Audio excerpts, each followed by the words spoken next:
Welcome to this tutorial on creating structured arrays in NumPy.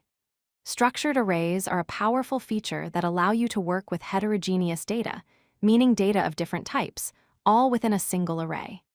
In this video, we'll explore 5 different methods to create structured arrays, giving you the flexibility to choose the approach that best fits your needs. So what exactly are structured arrays? A structured array is an array where each element can contain multiple fields of different data types. Think of them as similar to rows in a database table or a spreadsheet. Each element is like a record, and each field within that element can hold a different type of data. They're particularly useful when you need to represent tabular data, like information from CSV files or database records, where each row has multiple columns with different data types. Let's start with the first method, using the dtype parameter. Here, we define the structure using a list of tuples. Each tuple contains a field name and its data type. In this example, we have 3 fields: name, which is a Unicode string of up to 20 characters, age, which is a 32-bit integer, and salary, which is a 64-bit float. We then create the array by passing data as tuples, where each tuple represents one record. This method is straightforward and works well when you have a clear understanding of your data structure upfront. The second method uses a dictionary format, which many developers find more readable. Instead of a list of tuples, we create a dtype object with 2 keys, names and formats. The names key holds a list of field names, and the formats key holds a list of corresponding data types. This approach separates the field names from their types, making it easier to read and understand, especially when working with many fields. The array creation process remains the same as before. Method 3 offers a more compact syntax using a comma-separated string. Here, we define the dtype as a single string containing the data types separated by commas.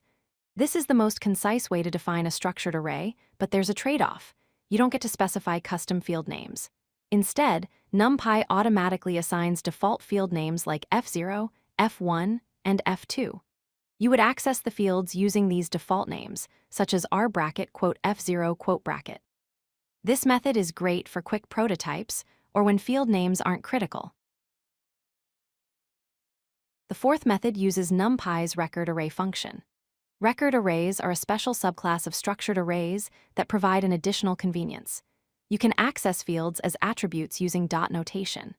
After creating the array with np.rec.array, you can access fields directly like r.name or r.age, instead of using bracket notation.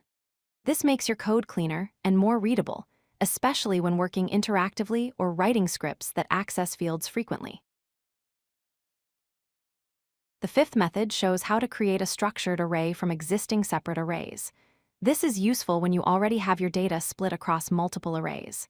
First, we create individual arrays for each field: names, ages, and salaries.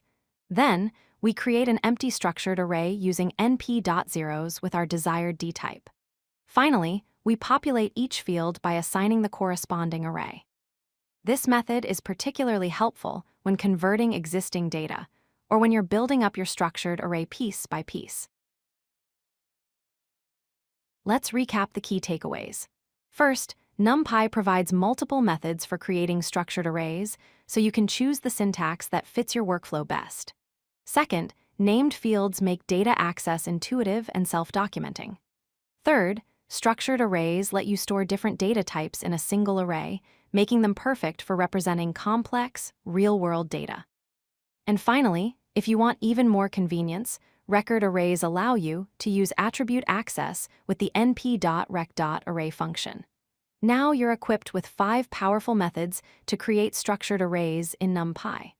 Practice with each method to find which one works best for your specific use case. If you like this video, hit that like button and don't forget to subscribe. Visit codelucky.com for more such useful content.